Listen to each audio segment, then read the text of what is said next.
Hello all, welcome to English Elements. Today in this video you are going to learn some common mistakes and their corrections.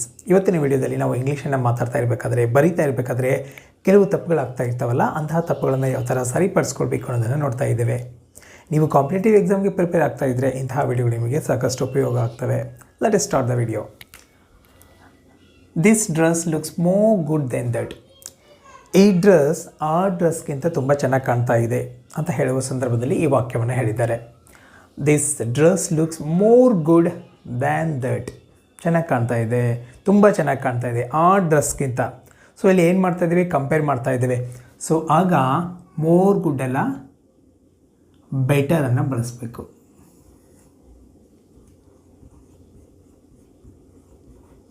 This dress looks better than that. Compare ಮಾಡ್ತಾ ಇರ್ಬೇಕಾದ್ರೆ good ಎಲ್ಲ ಬೆಟರನ್ನು ಬಳಸಬೇಕು.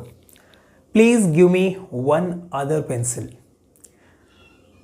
ಮತ್ತೊಂದು pencil ಕೊಡ್ತೀರಾ. Please give me one other pencil ಅಲ್ಲ, another. ಇಲ್ಲಿ another. Please give me another pencil. ಅಥವಾ ಮತ್ತೊಂದು ಪೆನ್ಸಿಲ್ ಕೊಡಿ. ಈಗಾಗಲೇ ಒಂದು ಪೆನ್ಸಿಲ್ ತೊಗೊಂಡಿರ್ತೀವಿ, ಮತ್ತೊಂದು ಪೆನ್ಸಿಲ್ ಕೊಡಿ ಅಂತ ಕೇಳಬೇಕಂದ್ರೆ please give me one more pencil. Correct. Would you like to drink? ಮನೆಗೆ ಯಾರಾದರೂ ಬಂದಿರ್ತಾರೆ, ನೀವು ಕುಡಿಲಿಕ್ಕೆ ಏನಾದರೂ ತೆಗೆದುಕೊಳ್ತೀರಾ? Would you like to drink ಅಂತ ಕೇಳ್ತಾ ಇರ್ತೀವಲ್ಲ, ಅಂತಹ ಸಂದರ್ಭದಲ್ಲಿ would you like to drink ಅಂತ ಕೇಳಬಾರ್ದು. Would you like something.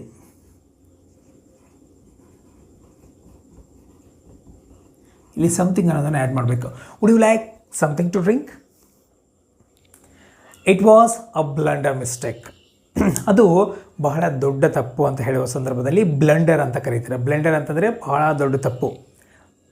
It was a blunder mistake, big mistake ಅಂತ ಹೇಳ್ತಾ ಇರ್ತೀವಲ್ಲ, ಬ್ಲಂಡರ್ ಮಿಸ್ಟೇಕ್ ಅಂತ ಹೇಳಬಾರ್ದು. ಇಲ್ಲಿ ಮಿಸ್ಟೇಕನ್ನು ಬಳಸುವ ಅಗತ್ಯ ಇಲ್ಲ. ಇಟ್ ವಾಸ್ ಅ ಬ್ಲೆಂಡರ್ ಅಂತ ಹೇಳಿದರೆ ಸಾಕು. ಬ್ಲಂಡರ್ ಅಂತಂದ್ರೇ ದೊಡ್ಡ ಮಿಸ್ಟೇಕ್ ಅನ್ನುವ ಅರ್ಥ ಬರುತ್ತೆ. Got it? The window is open, please shut her. ಕಿಟಕಿ ಓಪನ್ ಆಗಿದೆ, ದಯವಿಟ್ಟು ಅದನ್ನು ಮುಚ್ಚಿ. ಮಿಸ್ಟೇಕ್ ಎಲ್ಲಿದೆ? ವಂಡರ್ಫುಲ್. ಇಲ್ಲಿ ಹರ್ ಅಂತ ಬಳಸಬಾರ್ದು, ಇಟ್ ಅಂತ ಬಳಸಬೇಕು. The window is open, please shut it. ವಸ್ತುಗಳಿಗೆ, ಪ್ರಾಣಿಗಳಿಗೆ ಇಟ್ ಅಥವಾ ದಟ್ಟನ್ನು ಬಳಸ್ತೇವೆ. I watch your videos for learning English. ನಾನು ಇಂಗ್ಲೀಷನ್ನು ಕಲಿಯೋದಕ್ಕೋಸ್ಕರ ನಿಮ್ಮ ವಿಡಿಯೋಗಳನ್ನು ನೋಡ್ತೇನೆ ಅಂಥೇಳಿ ಒಬ್ಬ ಸಬ್ಸ್ಕ್ರೈಬರ್ ಕಮೆಂಟ್ ಮಾಡಿದರು. ಇಲ್ಲಿರ್ತಕ್ಕಂಥ ಮಿಸ್ಟೇಕ್ ಏನು ಹೇಳಿ? I watch your videos for learning English. ಇಲ್ಲಿ ಫಾರ್ ಲರ್ನಿಂಗ್ ಅಂತ ಹೇಳಬಾರ್ದು, ಟು ಲರ್ನ್ ಅಂತ ಹೇಳಬೇಕು.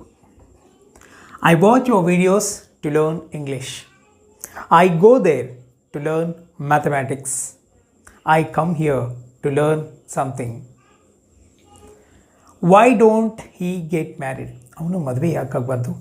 Y don't he get married ಅಲ್ಲ, ಡೋಂಟ್ಗೆ ಬದಲಾಗಿ ಡಸಂಟನ್ನು ಬಳಸಬೇಕು. Why doesn't he get married? He, she, it. Any third person ಸಿಂಗ್ಯುಲರ್ಗೆ ಡಸಂಟನ್ನು ಬಳಸ್ತೇವೆ. I, we, you, they, do and ಡೋಂಟನ್ನು ಬಳಸ್ತೇವೆ. He played cricket under the rain. ಅವನು ಮಳೆ ಕೆಳಗಡೆ ಕ್ರಿಕೆಟ್ ಆಡ್ದ. ಮಳೆ ಬರ್ತಾ ಇದ್ರೂ ಕೂಡ ಕ್ರಿಕೆಟ್ ಆಡ್ದ ಅಂತ ಹೇಳುವ ಸಂದರ್ಭದಲ್ಲಿ ಈ ವಾಕ್ಯವನ್ನು ಹೇಳಿದ್ದಾರೆ. ಅಂಡರ್ ದ ರೈನ್ ಅಂತ ಹೇಳಬಾರ್ದು, in the rain. He played cricket in the rain. The more people agree with me. ಸಾಕಷ್ಟು ಜನ ನಾನು ಹೇಳಿದ್ದಕ್ಕೆ ಒಪ್ತಾರೆ, ನನ್ನ ಜೊತೆ ಅಗ್ರಿ ಮಾಡ್ತಾರೆ ಅಂತ ಹೇಳುವ ಸಂದರ್ಭ.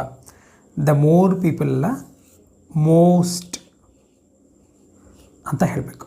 Most people agree with me. Most ಅಂತಂದರೆ majority of the people. Him laughing at her was what made her sad. ಅವನ ನಗು ಅವಳ ದುಃಖಕ್ಕೆ ಕಾರಣವಾಯಿತು. ಇಲ್ಲಿ ಹಿಮ್ ಲಾಫಿಂಗ್ ಅಲ್ಲ,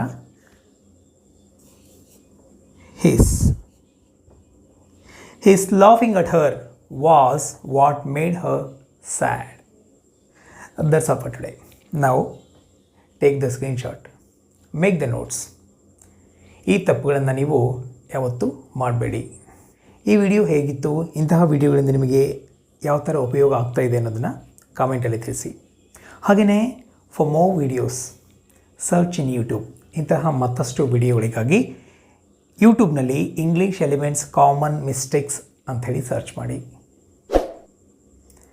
ಬರೀ ಇಂತಹ ವಿಡಿಯೋಗಳಷ್ಟೇ ಅಲ್ಲ, ನಿಮಗೆ ಯಾವ ಟಾಪಿಕ್ ಬೇಕೋ ಆ ಟಾಪಿಕನ್ನು ಇಂಗ್ಲೀಷ್ ಎಲಿಮೆಂಟ್ಸ್ ಅಂತೇಳಿ ಆ ಟಾಪಿಕನ್ನು ಹೇಳಿದರೆ ನಮ್ಮ ಚಾನಲಲ್ಲಿ ಈಗಾಗಲೇ ಅಂತಹ ವಿಡಿಯೋಗಳು ಮಾಡಿದ್ರೆ ನಿಮಗೆ ಸಿಗ್ತವೆ.